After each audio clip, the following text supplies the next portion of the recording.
तर ही सगळी दृश्य आपण या ठिकाणी पाहतो। मुंबई पोलिसांचे डीसीपी झोन 1 या ठिकाणी पोहोचले। डॉक्टर प्रवीण मुंडे अधिकाऱ्यांशी पण करतायत आणि कोर्टामध्ये पाठवण्यासाठी काही ड्रोन व्हिज्युअल सुद्धा त्यांनी तपासलेले आहेत आणि या ठिकाणी कोर्टाने जे आदेश दिलेले आहेत ते तुम्हाला आम्हाला बंधनकारक आहेत असे सुद्धा त्यांनी या सगळ्या मराठा आंदोलकांना समजून सांगण्याचा प्रयत्न केलेला आहे।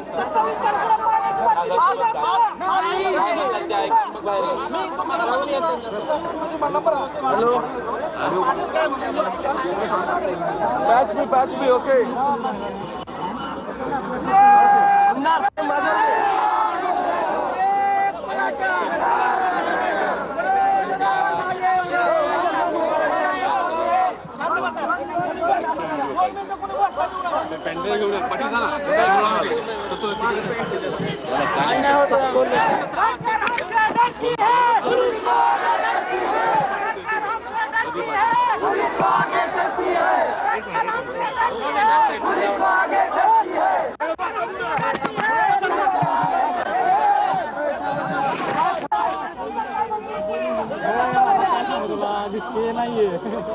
दादा अरे माझा बूम नाही पोहोच।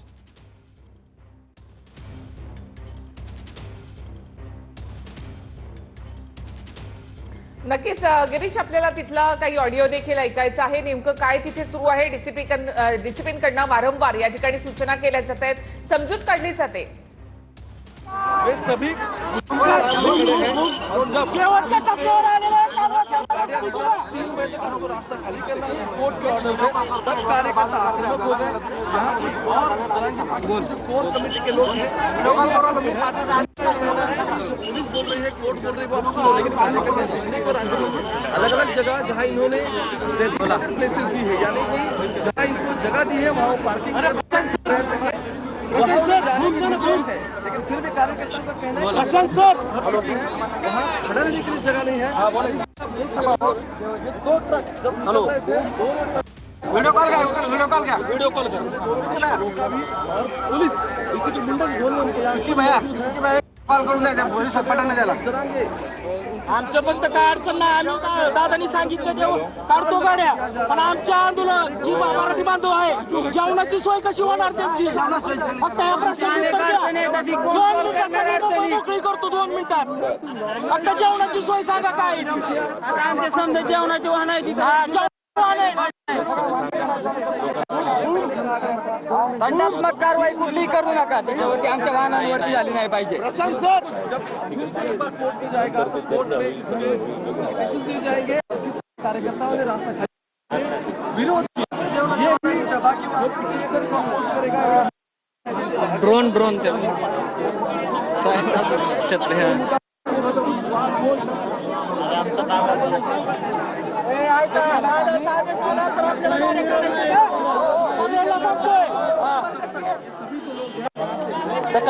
जरा थांबा जरा आपल्या हातातून आंदोलन द्यायला लागलं पाहिजे। वरतून वागू राहिला वरतून नाही, वरतून कुठल्या अख्ख्या मुंबईला कुणाला ताप नाही, डिपार्टमेंटला ताप नाही कुठला आंदोलनाचा। फक्त आणण्याच्या गाड्या आता इथे पाळायचं ना, विषय नाही। लोक उपाशी मारले त्याचं काय करायचं? लोक उपाशी मेल्यावर करायचं काय? त्या प्रश्नाचं उत्तर द्या ना आम्हाला, त्या प्रश्नाचं उत्तर द्या। जेवणाची सोय काय?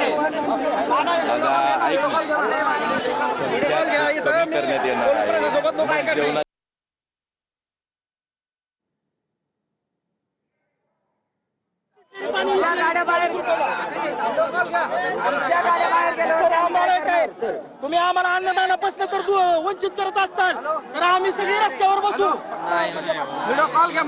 ही सगळी दृश्य आपण या ठिकाणी पाहतोय। डीसीपी झोन 1 प्रवीण मुंडे या ठिकाणी दाखल झालेले आहेत आणि नम्रतेचं आवाहन सर्व मराठा आंदोलकांना करतायत। 2 ट्रक या ठिकाणाहून निघाले होते, मात्र हे ट्रक रस्त्यातच थांबवण्यात आले। यानंतर मराठा आंदोलक रस्त्यात उतरले।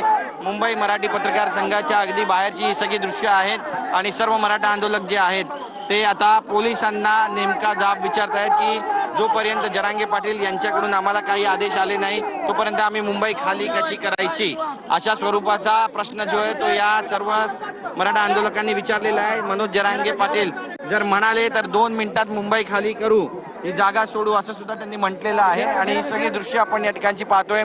सध्या पोलिसांचा जो बंदोबस्त आहे तो वाढवलेला आहे आणि या संपूर्ण परिसरामध्ये आता DCP मुंडे आणि त्यांचे सर्व जे प्रतिनिधी आहेत, पोलीस दलातले जे जवान आहेत ती आता घेराबंदी केलेली आहे. मराठा समन्वयक जे आहेत ते सुद्धा या सर्व मराठा आंदोलकांची समजूत काढण्याचा प्रयत्न करतायत आणि मनोज जरांगे पाटील यांचे जे समन्वयक आहेत, बाजूचे लोक आहेत, त्यांना फोन करण्याचा प्रयत्न केला जातोय, व्हिडिओ कॉल करण्याचा प्रयत्न केला जातोय आणि त्यांच्याद्वारेच या मराठा आंदोलकांना समजावून सांगण्यात यावं असं सुद्धा मत या ठिकाणी मांडण्यात येत आहे. पण मराठा समन्वयक जे आहेत त्यांचा आता फोन कॉल पूर्ण होणार आहे का हे सुद्धा पाहणं महत्त्वाचं ठरणार आहे. तर दुसरीकडे आपण पाहतोय की मुंबई पोलिसांचे झोन 1चे DCP डॉक्टर प्रवीण मुंडे हे सध्या वरिष्ठ अधिकाऱ्यांना या संपूर्ण घटनेची माहिती देताना आपल्याला पाहायला मिळतात आहे. इत्थंभूत माहिती सांगितली जाते, नेमकी ग्राउंडवरची परिस्थिती काय त्याचा देखील दाखला या ठिकाणी दिला जातोय आणि मराठा आंदोलक जे आहेत त्यांनी या ठिकाणी पोलिसांच्या अवतीभोवती गर्दी केलेली आहे आणि सोबतच म्हटलेलं आहे की जोपर्यंत जरांगे पाटील आम्हाला काही आदेश देत नाही तोपर्यंत आम्ही कुठलीही भूमिका घेणार नाही आणि घोषणाबाजीला या ठिकाणी सुरू झालेली आहे.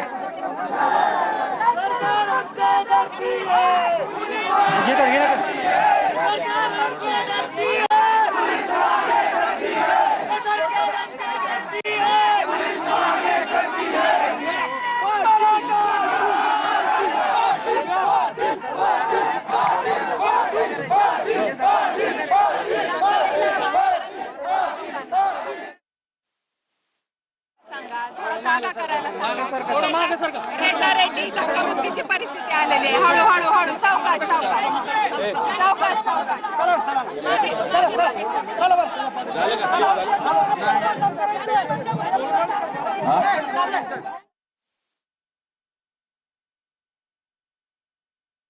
रॅपिड ॲक्शन फोर्स जे आहे ते या ठिकाणी तैनात झालेलं आहे आणि रॅपिड ॲक्शन फोर्सच्या माध्यमातून आता खरं तर हे सगळे जे रॅपिड ॲक्शन फोर्सचे कर्मचारी आहेत हे या ठिकाणी तैनात आलेले आहेत. खरं तर कोर्टानं या ठिकाणी काही वेळापूर्वीच सांगितलेलं आहे की 2:45 वाजता ज्यावेळेला कोर्ट या ठिकाणी येईल त्यावेळेला संपूर्ण मुंबईचे रस्ते जे आहेत ते या ठिकाणी मोकळे झाले पाहिजे आणि त्यामुळे आता मुंबई